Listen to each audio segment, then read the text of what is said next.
Okay, let me see if I can pin this comment. Why is that not working? Oh, this is killing me. Why? Can I not paste this comment? Okay, that's not going to work, but here we go. So the question is, I got a DM from a beautiful follower, and she just basically said, I'm 50 and I am getting to that place where I've put on like 10 perimenopausal pounds, and I really live pretty far away from where my gym is. And, you know, obviously the expense of having a trainer is a consideration, obviously. And basically she was like, I would love some strength and conditioning tips for at home. So I was trying to pin that into a comment here in the comments so that as people are joining and leaving, they can understand what it is that I'm trying to do here and what question I'm trying to answer. So I'm going to do my makeup while I answer this question and provide some context. I really thought about this a lot last night, and I think, first of all, when it comes to exercise and moving your body, like I am from like the school of absolute simplicity, okay? Simple is best, especially at the beginning. Like I am not a trainer. I don't have a whole bunch of fancy letters next to my name. I can only tell you that I have been working my body since I was in high school consistently. I mean, I took some time off when I was having my babies, but other than that, I've been working out consistently in some way, shape, or form for my entire life. So I'm just relying on my real life lived experience to give you some tips and things on what has just the way I've had to kind of weave and wave through different modalities over the years as my body has changed. So I've done everything from CrossFit to yoga to just like working one-on-one with people. I was a track and field athlete in college. You know, I was a track athlete in high school. So over time, like I've done lots of different things, lots and lots of different things. And what I can tell you is, the type of exercise that you do, I'm gonna catch some shit for this, but that's okay. The type of exercise that you do doesn't matter if you cannot show up for yourself. So to me, when people ask me, Katie, what's the best exercise? The best exercise is gonna be different for every person, because the best exercise for you is the one that is fun. If it is not fun for you, you won't do it. And then it defeats the whole purpose of deciding what the best exercise is to begin with. If you're not going to show up and be like excited to do it every day, I'm here to tell you ain't going to do it. So like when people ask me that question, I say, how many different things have you tried? Have you tried going to a dance class? Have you tried Pilates? Have you tried bar? Have you tried strength and conditioning? Have you tried CrossFit? Have you tried yoga? Have you tried, breath work? I mean, people can sweat in a Kundalini yoga class and you can be burning calories, honey. So, if you haven't do you like to play tennis? Do you like to walk? If you hate to run, don't run. Like, I am from the book of common sense. And so I am at the point now where I'm like, look, you have to examine yourself. And everything that I always say to you guys is stuff I say to myself. Like half the time whenever I'm doing posts on my feed, I'm coaching myself. The positive inspiration and things that I'm telling you are truly the things that I need to hear the most.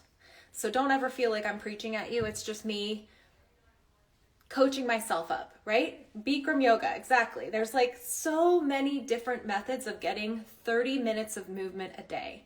And that is what you're aiming for. You're not aiming for the what. You're aiming for how much. How much can I do and put a smile on my face to the point where it doesn't feel like punishment? So unless you try a whole bunch of different things to determine what it is that you like, then it's not going to work, okay? So I would rather see somebody try 15 or 20 different things in the span of a 2-month period of time, and then settle in on like, man, this was the best time I ever had. And then they hone in on that. And really all we're trying to do is get 30 minutes of movement a day. Now, where we all fall short, and I mean me too, is doing it with consistency.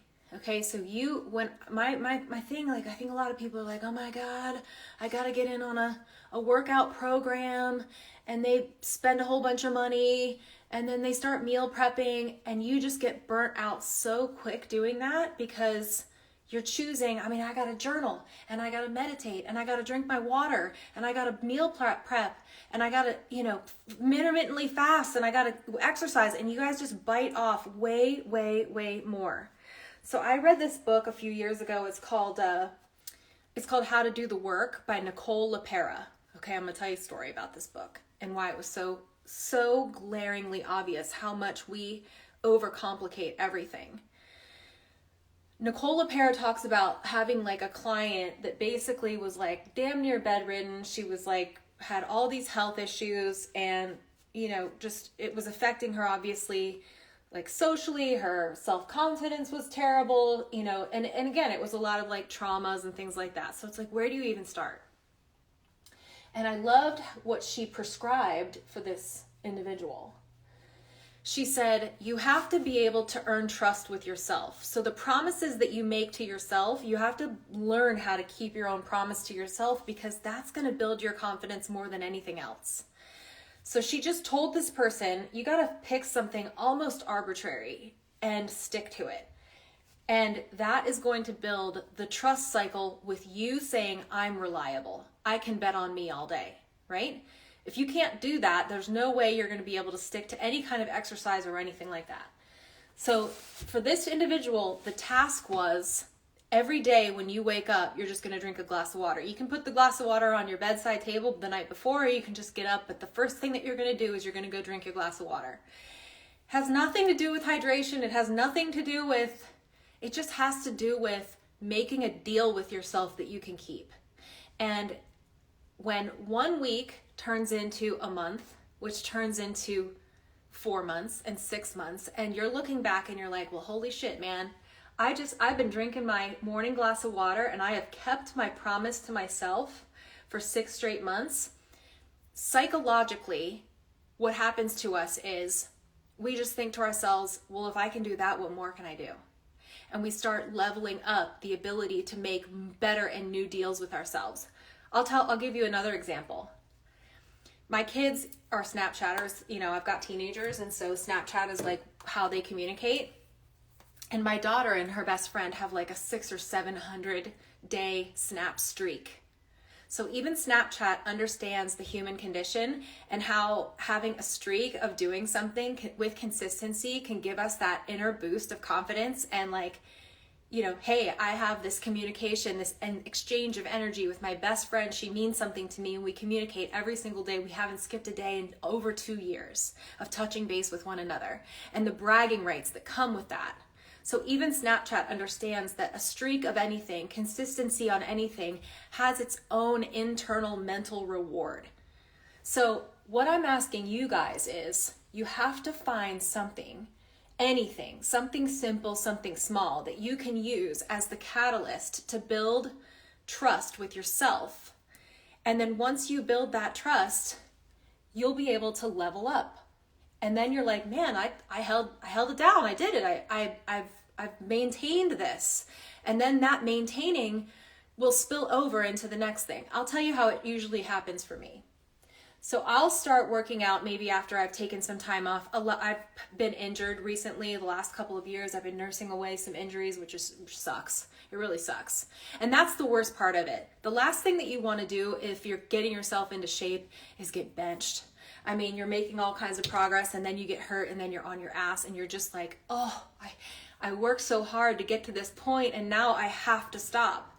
And obviously our bodies are telling us, like, you've got to stop. But the idea, and this is why always going for the long-term game is the best plan, rather than rushing into something that you're not ready for and overdoing it, and then you end up on the couch, and that's not good for anybody.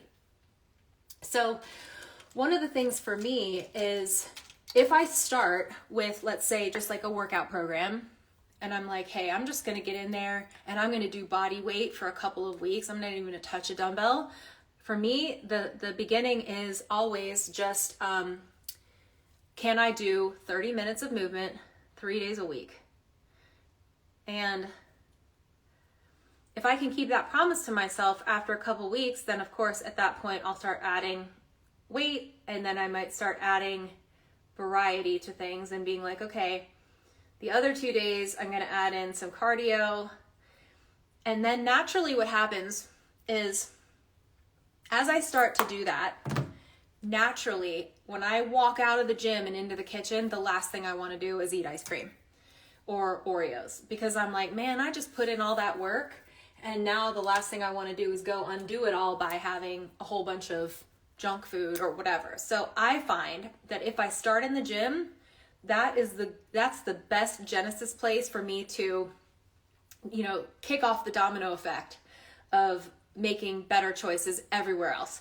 I've never been one that could like diet my way into it. I couldn't put myself on like a macro count or a caloric deficit or I can't start in the kitchen. I never have been able to start the momentum in the kitchen, but that's me, because then I end up being hungry and bitchy and out of energy. Like, nobody needs that. I find that if I start in the gym, then those good habits naturally flow into choices in the kitchen. So that, again, is just for me. But again, it's just about taking and saying to yourself, what is something that I can sustainably do for 30 minutes, 3 to 4 days a week? And you're never going to know what that is until you start trying different things. Now, the last thing that I'll say when it comes to what to choose and what to try. So on a baseline level, any exercise is going to be better than none, right? And having that exercise be something fun for you, which means you're going to show up for yourself and be consistent about it, is the next best tier of choice. The next best tier of choice for someone like me, who's 47 and wanting longevity and health above any other goal. I want to live a long, happy, healthy life. I want that more than looking hot in a bikini. I want that more than, fitting into a size 0 jean. Absolutely not. Like, my priorities, I think, are realistic and reasonable and prioritizing my health over anything. Now, I also know that as a woman in my late 40s and into my 50s, that maintaining muscle mass is the number one thing that I need to be working on. So perhaps something that's not very that's really passive form of exercise versus a strength and conditioning program, like strength training with weights. I mean, I know that because we lose so much muscle mass, and muscle mass is critical to our longevity. For example, when you look at a 75 or 80-year-old person, they've lost so much muscle mass, and therefore you're not going to survive like a fall, right? You don't have the mass. And the last thing I'll say about muscle mass and why it's so important is that your resting metabolic rate, when you have higher muscle mass and lower fat, is higher. Meaning what the way that translates is, when you're sitting on the couch, you are at a resting place burning more calories than if you're up and working. So if you have more muscle mass on your body, you're going to be burning more calories while you're just sitting still. I hope that makes sense. So again, I'm not a trainer. I don't have any letters next to my name, but I do know enough to be dangerous in that category. So for me, and I'm just speaking for me, I have to find the fun and in the strength training. And that might mean that I do it in community with other people. It might mean that currently I'm working through a legs and glute program on my Peloton app, which is great because it allows me to travel. I can just log in on my phone. I'm going to the gym here in my hometown while I'm traveling, and I can just keep up with it. And, I really enjoy the instructor that I have, and that makes it fun for me. So it checks those boxes, but it's only like a 4 to 6 week program. So I might do something else in 4 to 6 weeks. So I might decide to, go to a community gym for a couple of weeks. Maybe it's just 1 day a week. Maybe I typically work out at home by myself, which can be really boring. So you just have to always be evolving and always be like adjusting. Like if you tried yoga this week and you don't want to do it and and you can't sustain it, maybe it's too expensive, maybe it's just too far from your home, then try something else. Try like sports. I think that is like something that is so overlooked in like the 30s. Like pickleball is a big deal. I've never played pickleball, but like tons of people love it. It's the fastest growing sport in America. So if it's fun for you and it gets you moving your body, that's the simple answer. But the main thing is, if you're just joining now, it's all about building trust with yourself, and maintaining those promises to yourself is going to build your confidence, and it's going to encourage you to take those bigger leaps and bigger steps into that next phase of growth for you. And it's really about personal growth. It's not about what the scale says. So that's my rant. I hope you guys have had an enlightening discussion with me. Thanks for joining in.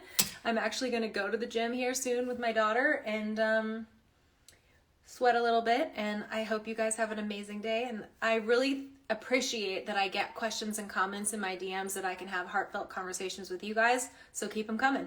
All right, take care, guys.